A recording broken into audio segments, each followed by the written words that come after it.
Hello दोस्तों, आज हम करने वाले हैं अभिनय सर जो मॉक टेस्ट दे रहे हैं ना, वो उनका सॉल्यूशन हम कर रहे हैं। तो आज की वीडियो है मॉक टेस्ट नंबर 3। क्वेश्चन तो आपकी छाती पर पहले ही पड़ गए होंगे, तो इन्हें करते हैं अब।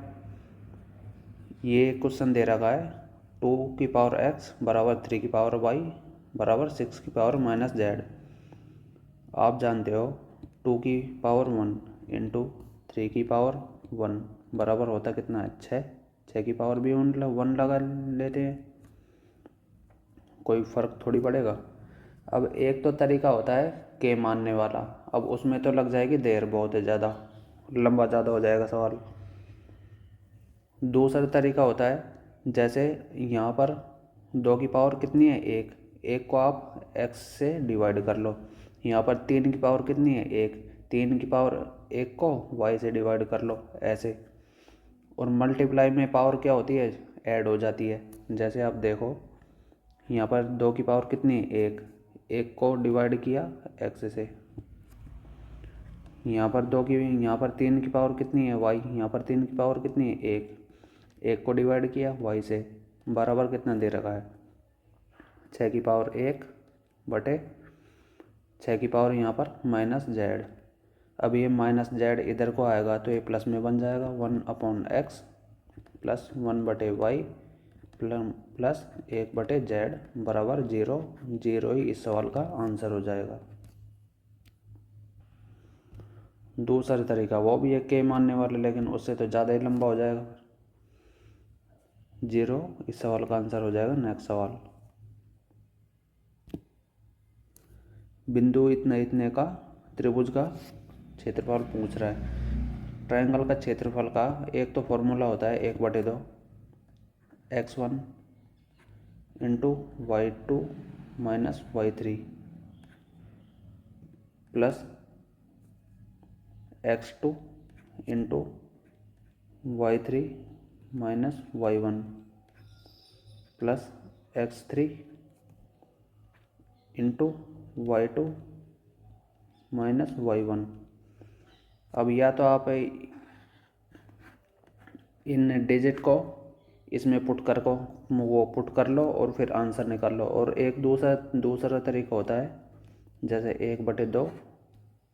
आप ये वाला मेरे हिसाब से पेपर में अप्लाई करना। ये कितना है? 4 4। आप इनके निर्देशांक लिख लेना। 3 माइनस 2, 3 माइनस का 16, फिर दोबारा 4 4 एक बार और। अब पहली वाली लाइन है, दूसरी वाली लाइन है। इस 4 को तो इस 2 से मल्टीप्लाई करना और इस 4 को इस 3 से, मतलब क्रॉस मल्टीप्लाई करना। अब 1/2 और इनका क्रॉस मल्टीप्लाई करके वो घटा देना है, बस। 1/2, 4 दूनी 8। ये कौन सा 8 है? माइनस का 8।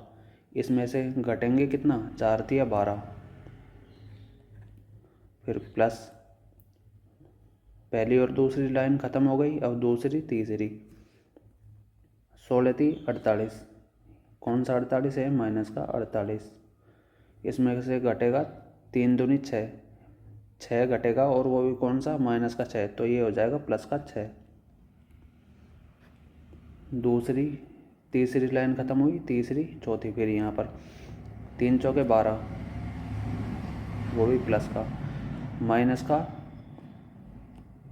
16 चौक 64, 16 चौक 64 घटेगा और वो भी कौन सा? माइनस का, तो ये हो जाएगा प्लस का 64। अब कर लो बस। 12 और 8 20, 20 और 48, ये हो जाएगा 68, माइनस का 68। 1/2 माइनस का ये हो जाएगा 68, और ये कितना बनेगा? 64 और 12 76, 76 और 6 ये हो जाएगा 82, प्लस का 82। ये आएगा प्लस का 14।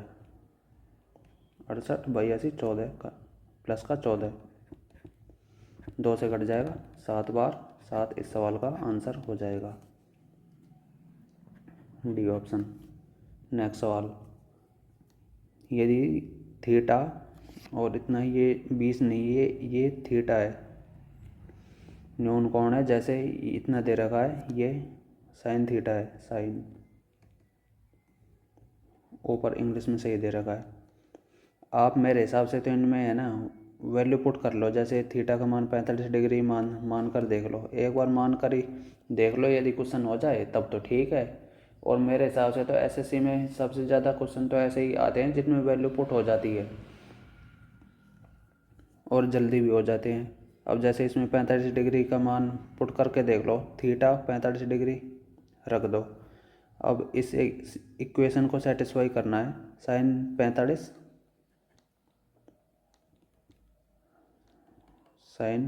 45 बराबर कितना दे रखा है, कॉस 2 थीटा, ये हो जाएगा 90 माइनस 45 डिग्री। आप जानते हो साइन 45 बराबर कितना होता है, कॉस 45।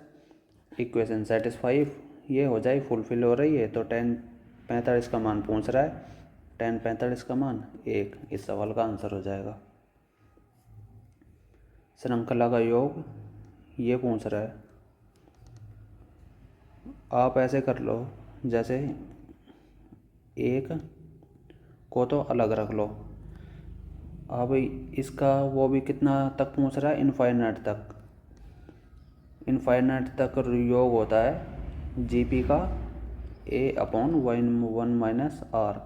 आर कितना होता है, आर क्या, आर होता है डिफरेंस, जैसे वो एपी में होता है ना डी डिफरेंस, ऐसे ही यहाँ पर जीपी में होता है आर, ये होता है डिफरेंस, मतलब कि कितने से मल्टीप्लाई हो रही है वो।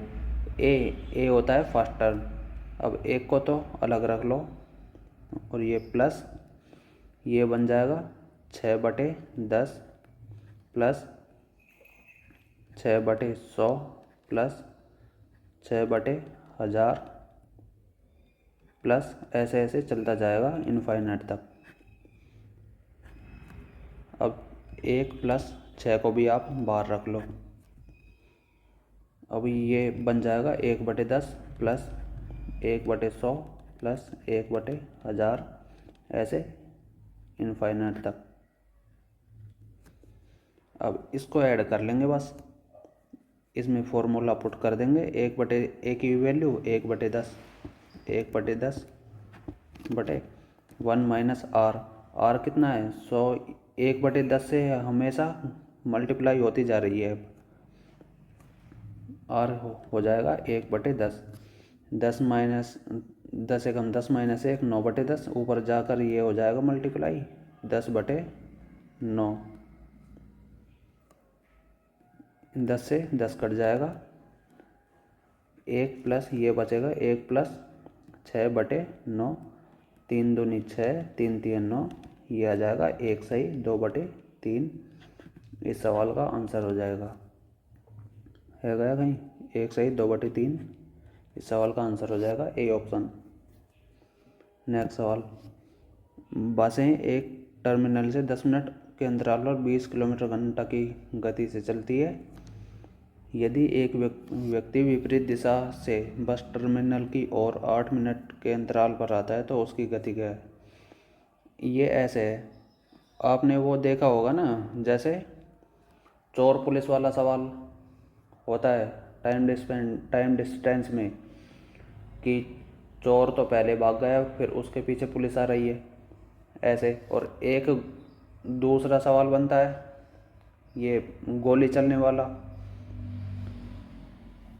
कि यहाँ से तो कोई गोली चली और फिर कोई आदमी यहाँ से यहाँ पर आ रहा है। सेम वही वाला सवाल है ये, कि एक ही बस यहाँ से चलती है, वो भी कितनी, हर 20 मिनट में, हर 10 मिनट में बस चलती है। अब एक आदमी यहाँ पर खड़ा है, अब एक बस तो चल गई, अब दूसरी बस चलेगी दूसरे 10 मिनट में। अब एक आदमी यहाँ पर खड़ा है, ये चलेगा इधर को साइड, बस की साइड, और बस मिल जाएगी इसे यहाँ पर, वो भी कितने मिनट में, 8 मिनट में। बस तो यहाँ पर इसे मिल जाएगी 8 मिनट में, और आदमी को भी इस दूरी को तय करने में कितना समय का लगेगा? 8 मिनट ही लगेगा। अब आप देखो, बस यहाँ से यहाँ तक की दूरी, बस यहाँ से और यहाँ तक की दूरी, यदि इसे बस को यहाँ से यहाँ तक आने में 8 मिनट लगे हैं और पूरे डिस्टेंस कवर करने में 10 मिनट का टाइम लगता है, तो यहाँ से यहाँ तक आने में इसे 2 मिनट का टाइम लगेगा। यही है, यहाँ से यहाँ तक आने में 2 मिनट का टाइम लगेगा इसे, बस को। और इसी दूरी को कवर करने में आदमी को लगे हैं 8 मिनट।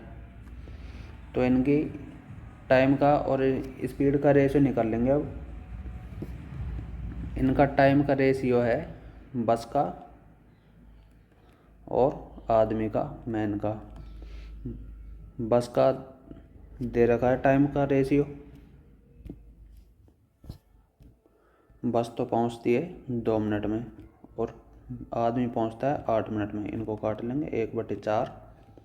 इनका स्पीड का रेशियो उल्टा हो जाएगा 4/1। बस की स्पीड दे रखी है 4 की वैल्यू 20 किलोमीटर पर घंटा। आदमी की निकालनी है, 1 की वैल्यू 4 पंजो 20, 5 किलोमीटर पर घंटा इसकी स्पीड आ जाएगी। एक दूसरा तरीका ये भी है, आप इस 10 मिनट को डिवाइड कर लो। बस 10 मिनट को 8 मिनट में बस मिल रही है इसे, और 10 में से 8 गए तो 2, इसको काट लो, बस रेशियो ले लो 4:1। बस की 4 की वैल्यू दे रखी है, बस की स्पीड 20, तो 1 की वैल्यू आ जाएगी 5 किलोमीटर पर घंटा। यही इस सवाल का आंसर हो जाएगा। x² + 1/x² + 1 - 3 का न्यूनतम मान। आप तो ये देखो, कभी भी आपके सामने ये लिखा जाए x² + 1/x², इसका मिनिमम मान क्या होगा? मिनिमम, मैक्सिमम तो कुछ भी हो सकता है, मैक्सिमम तो इनफाइनाइट तक जा सकता है। मिनिमम होगा इसका मान 2। अब आपके सामने कोई ये लिख दे x + 1/x, इसका मिनिमम भी मान 2 होगा। आपके सामने कोई हीरो बन के ये लिख दे कि x³ + 4x² + 5x + 6, ये रूट में लिख दे, प्लस 1/x³ + 4x² + 5x + 6, किसी ने ये लिख दिया। अब आप ये करने मत बैठ जाना कि ये, अब इसका क्या करेंगे मिनिमम वैल्यू। अब आपको तो ये दिख रही है कि x + 1/x की फॉर्म बन रही है, तो इसका मिनिमम मान भी 2 ही हो जाएगा। बस x + 1/x बनना चाहिए। अब इस इक्वेशन में भी हम बना लेंगे, जैसे ही यहाँ पर +1 ऐड करने पर ये बन जाएगा x + 1/x की फॉर्म बन जाएगी। यहाँ पर 1 ऐड करने पर 1 + x² + 1/x²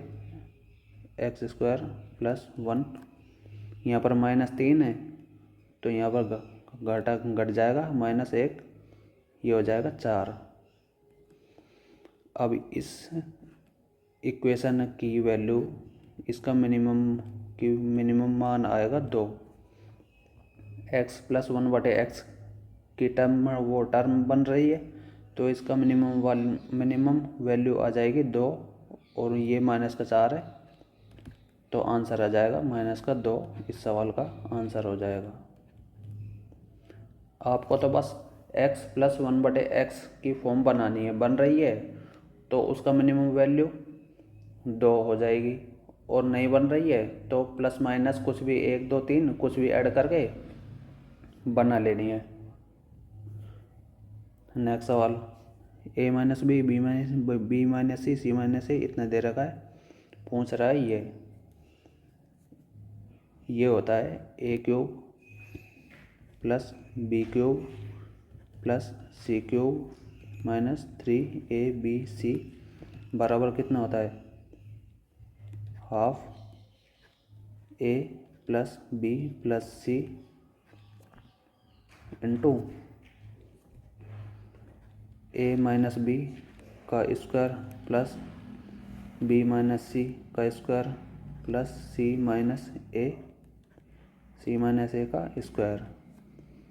अब यदि ए प्लस बी प्लस सी यहाँ से हटकर यहाँ पर डिवाइड में चला जाए, और डिवाइड में ही जाएगा वैसे भी, ए प्लस बी प्लस सी,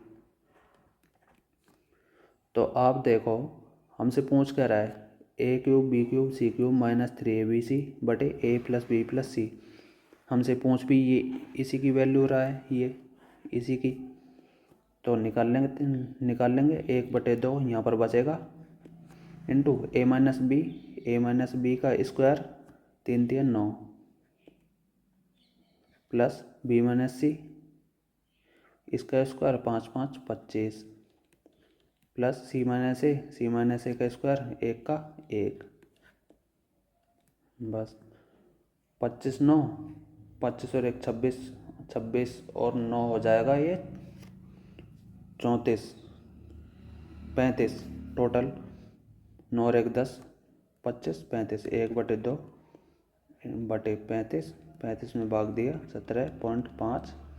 इस सवाल का आंसर हो जाएगा ए ऑप्शन, इस सवाल का आंसर हो जाएगा। नेक्स्ट सवाल, X Y Y Z Z X 0 है, इसकी वैल्यू निकालनी है, और ये दे रखा है एक्स वाई जेड 0 के बराबर है नहीं, कोई भी वैल्यू 0 है नहीं, तो कुछ नहीं, आप वाई और जेड को 0 ना मानकर एक रख दो बस। ये आ जाएगा X plus Y Z 1 plus X बराबर 0। ये कितना आ जाएगा 2x बराबर -1। एक्स की वैल्यू आ जाएगी 1/-2। ये आ जाएगी एक्स की वैल्यू। अब पुट कर देते हैं बस इक्वेशन में,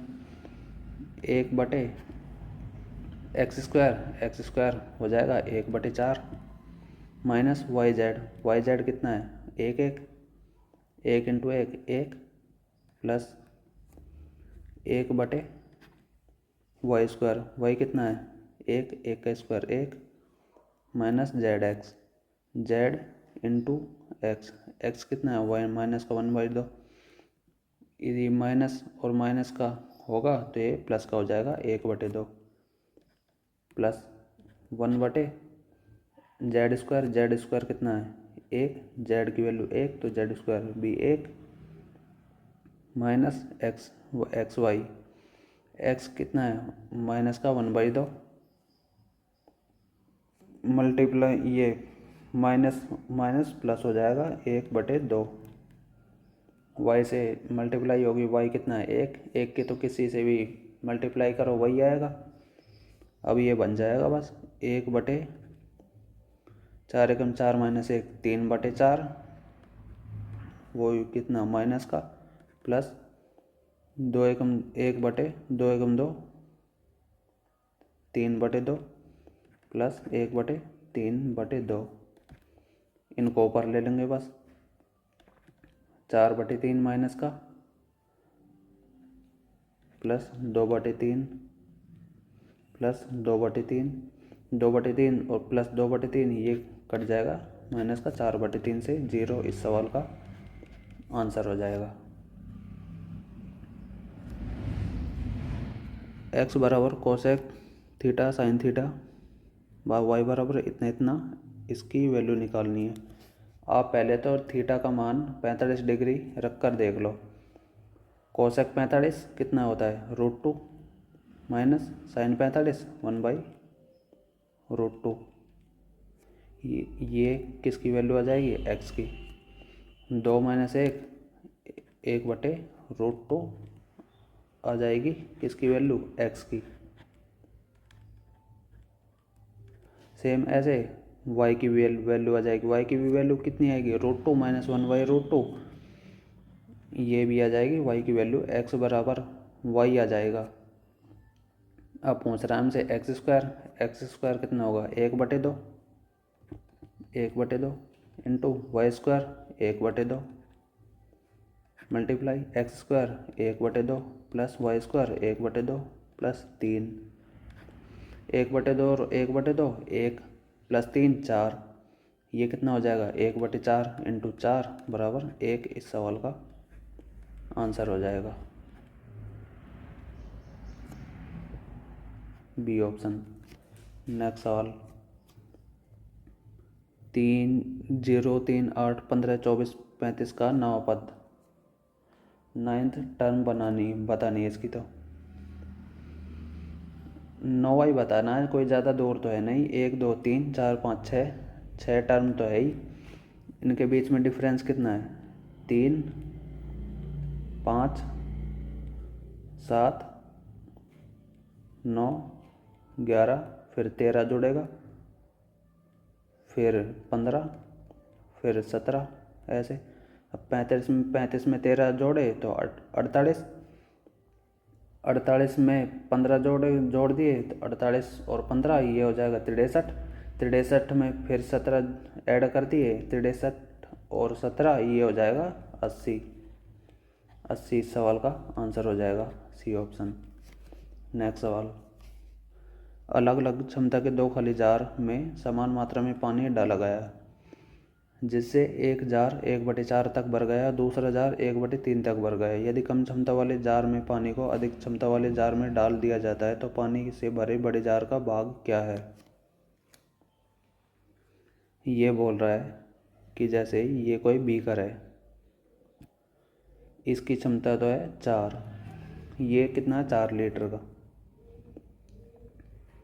एक ये है, एक ये बीकर है, इसकी क्षमता क्या है 3 लीटर। इसमें तो 4 लीटर पानी आ सकता है और इसमें 3 लीटर पानी आ सकता है। अब इसमें तो 1 लीटर पानी डाल दिया, यदि इसमें 1 लीटर पानी डाल दिया, 1 लीटर पानी डाल दिया और इसमें भी 1 लीटर पानी डाल दिया, तो ये कितना फुल हो जाएगा। पहला वाला 1/4 भर जाएगा, दूसरे वाला 1/3 भर जाएगा। अब ये कह रहा है कि अब इसमें कितना लीटर पानी है, 1 लीटर पानी है इसमें, और इसमें भी कितना लीटर पानी है 1 लीटर पानी है, एक एक सब में डाल दिया दोनों में।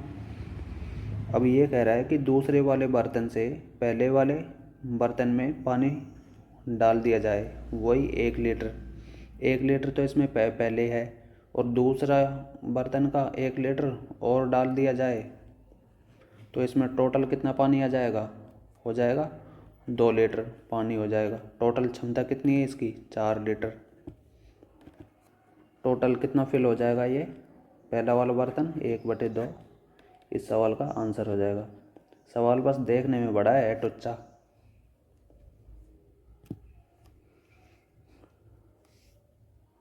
ये दिख रहा है।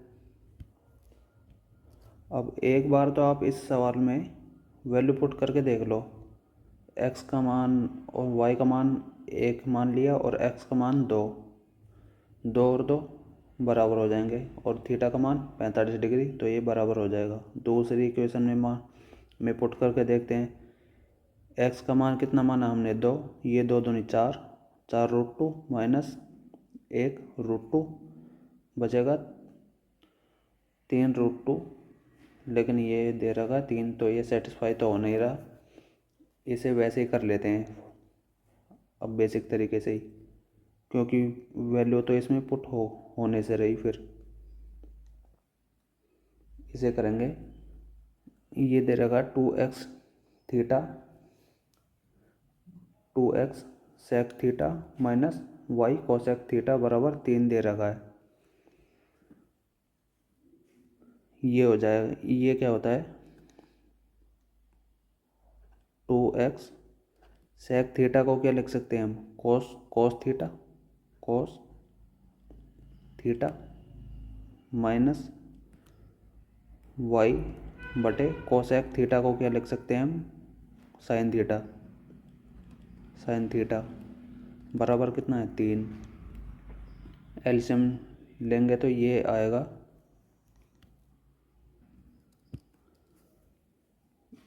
ये आ जाएगा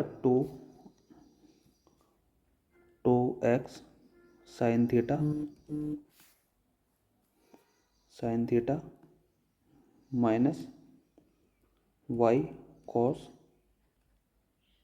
थीटा बराबर ये हो जाएगा 3 cos theta sine theta.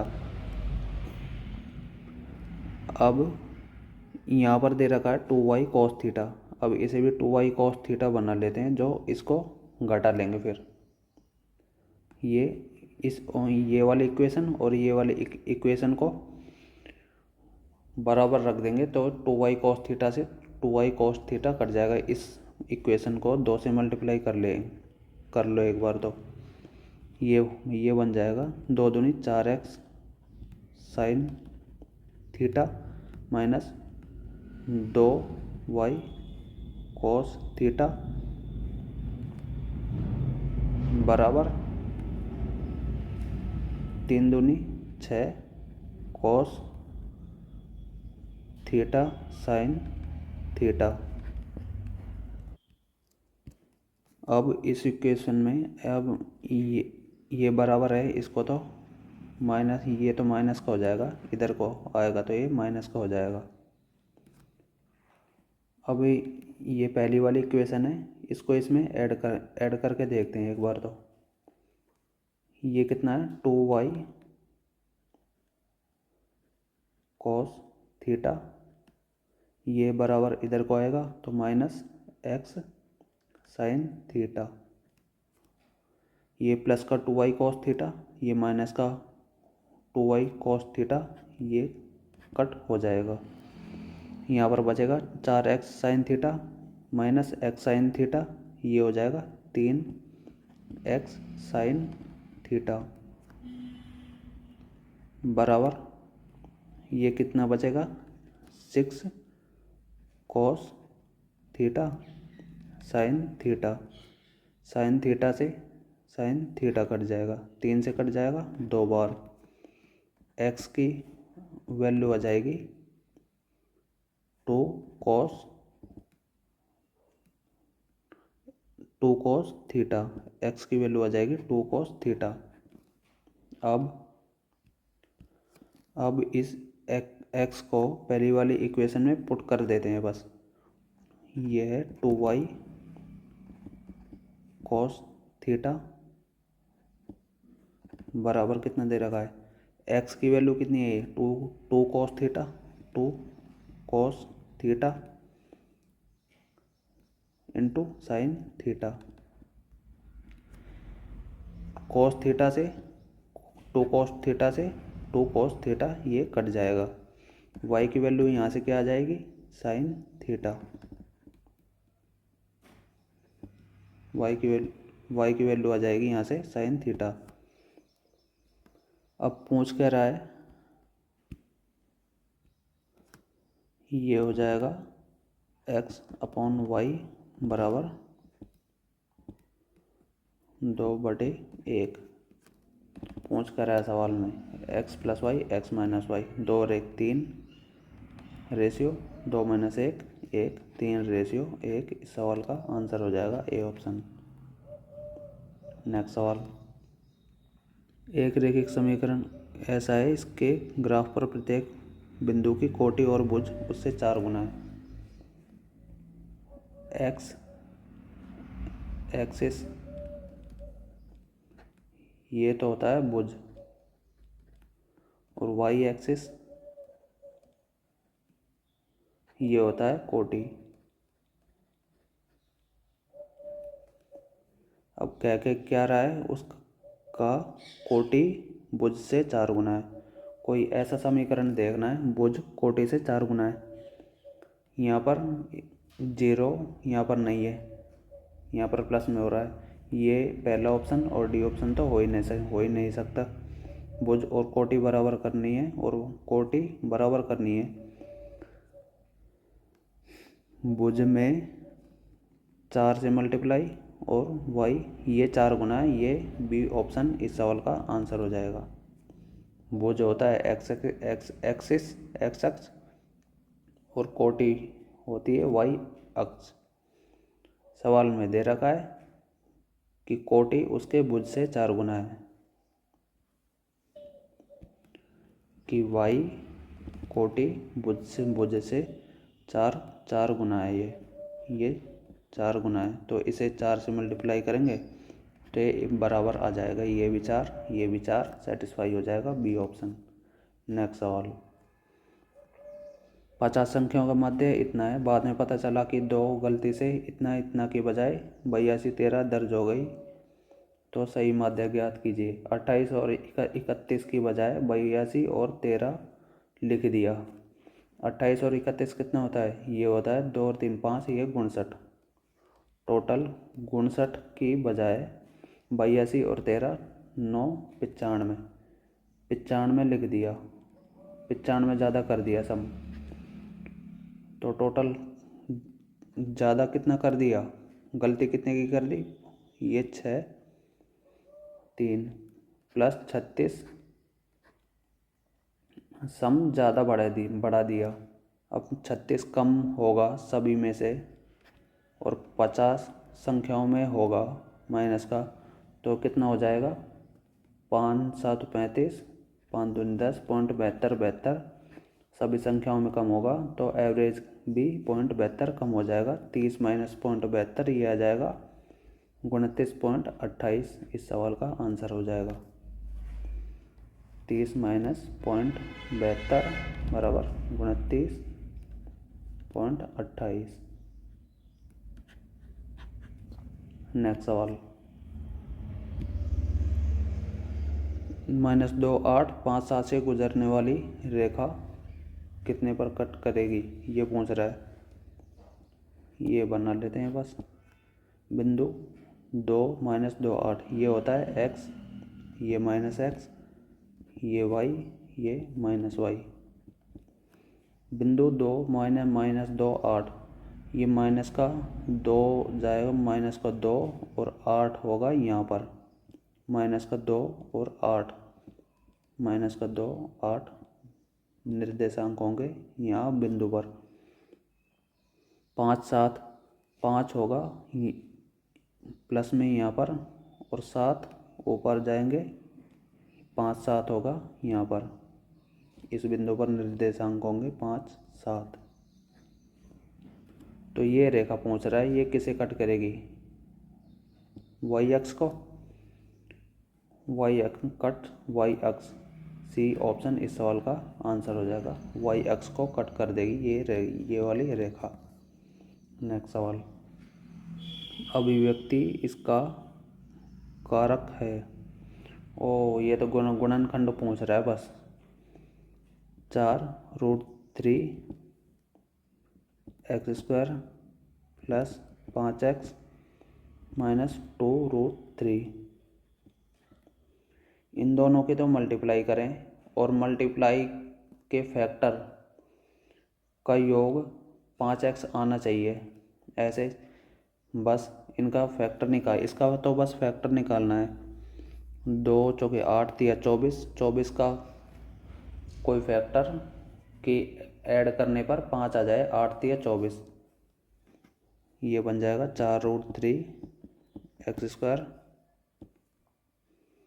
Plus 8x minus 3x minus 2√3, 4 common आ जाएगा, 4x कॉमन आ जाएगा, √3x प्लस 2, ये √3x प्लस 2, यहाँ पर आएगा माइनस का √3 से मल्टीप्लाई होगी, तो एक फैक्टर आ जाएगा इसका 4x माइनस √3, और एक फैक्टर आ जाएगा इसका √3x प्लस 2। फैक्टर पूछ रहा है 4x plus √3, 4x minus √3, D इस सवाल का आंसर हो जाएगा। 4x माइनस √3 एक गुणनखंड होगा। नेक्स्ट सवाल, एक लड़का मैदान के बीच में खड़ा होकर उत्तर में 30 डिग्री के उन्नयन कोण पर उड़ते हुए एक पक्षी को देखता है। 2 मिनट के बाद वह उस पक्षी को दक्षिण में 60 डिग्री के कोण पर देखता है। यदि पक्षी 50√3 मीटर की ऊंचाई पर एक सीधी रेखा में उड़ता है तो किलोमीटर घंटा में उसकी गति।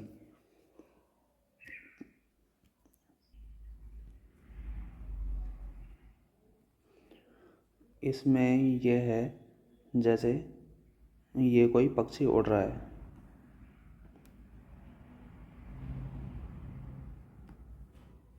यहाँ पर कोई लड़का खड़ा है इस बिंदु पर, और ये यहाँ से देख रहा है। यहाँ से देखने पर दिख रहा है इसे 30 डिग्री का कोण एंगल, यहाँ से 60 डिग्री पर। ये बोल तो रहा है उत्तर से, उत्तर में देखता है, जैसे ये साइड तो है नॉर्थ और ये साइड हो जाएगी साउथ। उत्तर में देखने पर 30 डिग्री और दक्षिण में देखने पर 60 डिग्री। ये पक्षी ऐसे उड़ रहा है, ये यहाँ से और यहाँ तक आया है, ये पक्षी यहाँ से और यहाँ तक आया है। ये डिस्टेंस हमसे पूछ रहा है, और पूछ क्या, किलोमीटर घंटा में गति पूछ रहा है, बस निकाल लेंगे वो तो। 30 के सामने क्या होता है, ये 60 के सामने √3, 30 के सामने 1। अब ये दूरी और ये दूरी तो बराबर होगी, क्योंकि एक ही ऊंचाई पर उड़ रहा है पक्षी, इतनी ऊंचाई पर यहाँ पर भी और इतनी ही ऊंचाई पर यहाँ पर भी, तो ये भी √3। अब ये √3 तो ये 60 के सामने आ जाएगा 3। अब टोटल पक्षी ने कितनी दूरी चली है, 4। सवाल में √3 की वैल्यू दे रखी है 50√3। √3 से √3 कट जाएगा, 4 की वैल्यू आ जाएगी, 1 की वैल्यू आ जाएगी 50 और 4 की वैल्यू आ जाएगी 200 मीटर। 200 मीटर पक्षी ने चला है कितनी देर में, 2 मिनट में। 2 मिनट का मतलब 120 minute, 120 second into multiply by 18/5, ये आ जाएगा किलोमीटर पर घंटा में स्पीड। ये कट जाएगा, 6 तिया 18, 6 दूनी 12, 20 से कट जाएगा 10 बार, 5 से कट जाएगा 2 बार, ये आ जाएगा 3 दूनी 6 किलोमीटर पर घंटा स्पीड पक्षी की हो जाएगी। डी ऑप्शन इस सवाल का आंसर होगा। ax + by बराबर 6, इतना x² + y² a² + b² का मान पूछ रहा है बस। ये तो एक फॉर्मूला है, तो क्या जैसे, हाँ फॉर्मूला ही समझ लो आप, तो ये याद रखना बस, ax + by इसका स्क्वायर प्लस bx - ay इसका स्क्वायर बराबर होता है x² + y² multiply a² + b²। Value put कर देते हैं बस। ax + by² दे रख होगा 36, 6 छंग 36। bx - ay का स्क्वायर ये होगा 2 दूनी 4, 36 और 4 40। x² y² दे रखा है 4 इंटू a² b² पूछ रहा है, इसकी वैल्यू मान लेते हैं x। 36 और 4 40, 40 में भाग जाएगा 4 का 10 बार, ये आ जाएगी x की वैल्यू, a² b² की वैल्यू आ जाएगी 10। 10 इस सवाल का आंसर हो जाएगा। नेक्स्ट सवाल, GABC का केंद्रक है, AGBC BGC पूछ रहा है, ये कोई ट्रायंगल मान लो।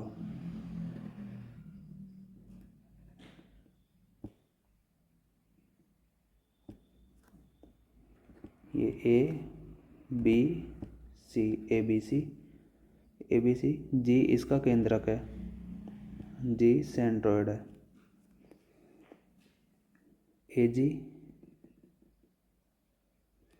बराबर BC, AG बराबर BC, इसकी लंबाई और इसकी लंबाई बराबर है। चित्र तो खैर बढ़िया ना बना, लेकिन समझ लो ये इसकी लंबाई और इसकी लंबाई बराबर है। पूछ रहा है BGC एंगल, BGC ये वाला एंगल पूछ रहा है।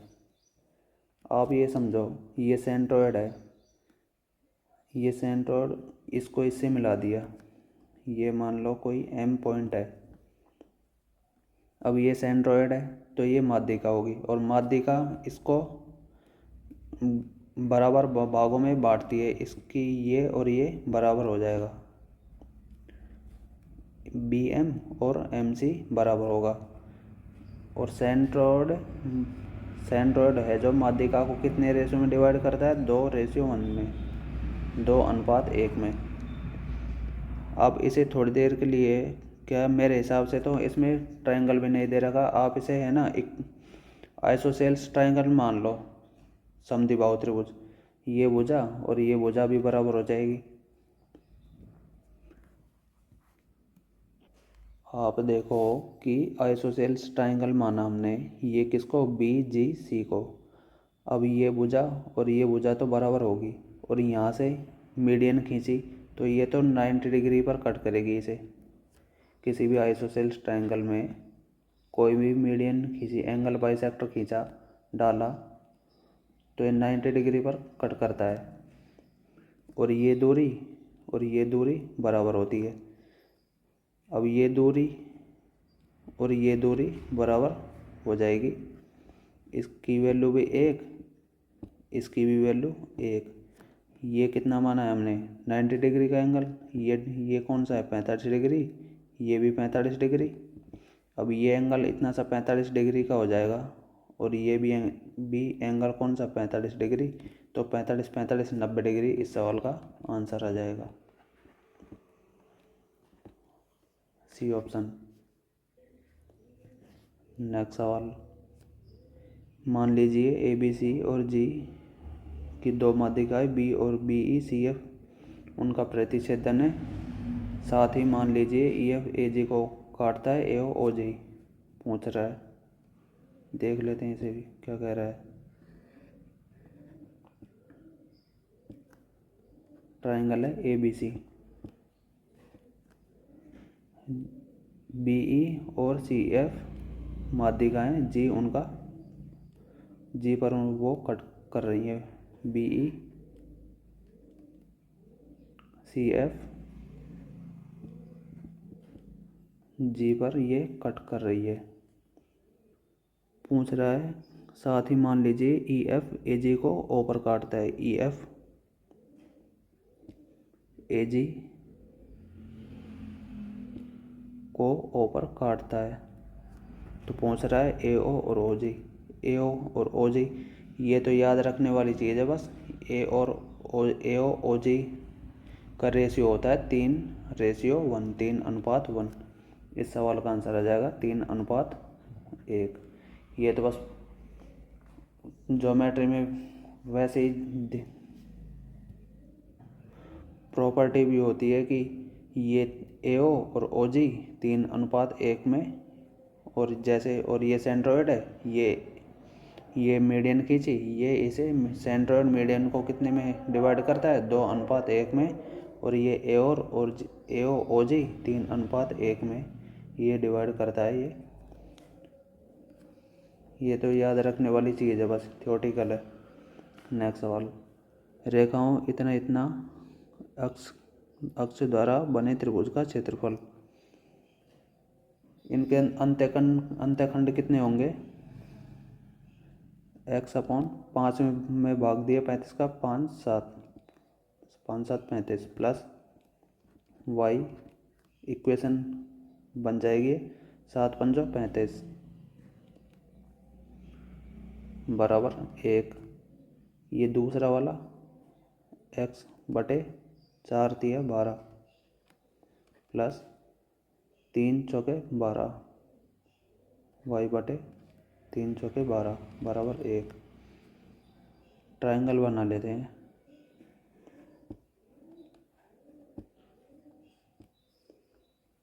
ये x है, ये y है। x कितना है, 7। x पॉइंट होगा 7 मान लो यहाँ पर, ये दूरी है 7, x पॉइंट यहाँ पर 7, y 5, y कम होगा थोड़ा, y होगा यहाँ से यहाँ तक 5, ये एक लाइन कट कर खींच दी। x 3, x बनेगा यहाँ पर 3, यहाँ से यहाँ तक 3। y 4, y होगा इस लाइन पर 4, ये 4, इसको काट दिया। ये एक लाइन ऐसे जाएगी ऊपर, यहाँ पर कट कर जाएगी। अब पूछ कर रहा है इस वाले ट्रायंगल का एरिया पूछ रहा है। ये जा रहा है जो, ये इस ट्रायंगल का एरिया पूछ रहा है।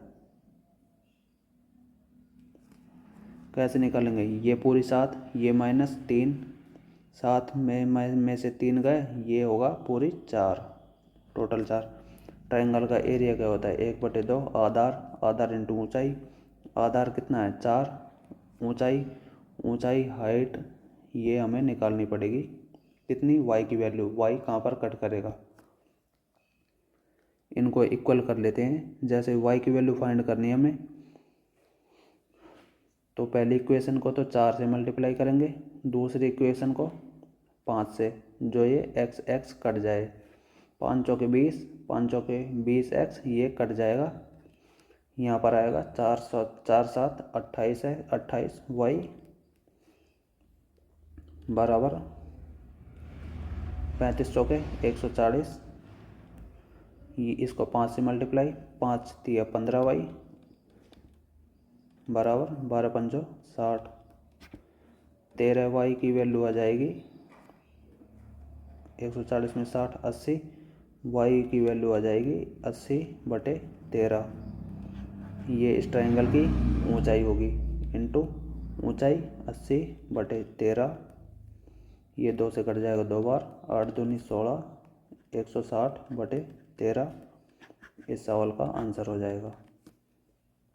नेक्स्ट सवाल, छायांकित क्षेत्र का क्षेत्रफल पूछ रहा है।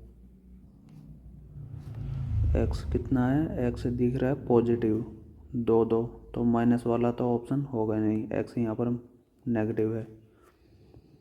दूसरा, एक यहाँ से ये कट कर दिया जाए, ये तो ये x वाला, ये x वाला, ये y, तो या तो x y के बराबर आ जाएगा। ये दोनों ऑप्शन दे रखे हैं। दूसरा x बड़ा होगा y से। ए ऑप्शन इस सवाल का आंसर आएगा, सीधा दिख रहा है ये तो। नेक्स्ट सवाल, 2y cos थीटा बराबर x sin theta, 2x sec theta minus y cosec theta बराबर 3। ये तो शायद पिछला सवाल भी सेम ऐसा ही था, सेम यही वाला सवाल था वो भी, ट्रिग्नोमेट्री का, जिसमें आया था x² + 4y² पूछ रहा था और इसकी वैल्यू आई थी 4। बी ऑप्शन इस सवाल का आंसर होगा। ये लास्ट सवाल, ये तो पिछला सवाल था ना, वही करवा दिया था। और सेम सवाल ये है, x और y के बीच में संबंध पूछ रहा है। बस आया क्या था पिछले वाले सवाल में, इसकी वैल्यू पूछ रहा था, इसका आंसर 4 आया था, बस यही पूछ रहा है। बी ऑप्शन इस सवाल का आंसर हो जाएगा। फिर आज का मॉक तो होता है ख़त्म, अगले मॉक में मिलते हैं। अभी के लिए बाय। यदि आपको वीडियो और सॉल्यूशन पसंद आए, आपके लिए हेल्पफुल हो, तो चैनल को लाइक और सब्सक्राइब ज़रूर करें। फिर अभी के लिए बाय, नेक्स्ट मॉक में मिलेंगे।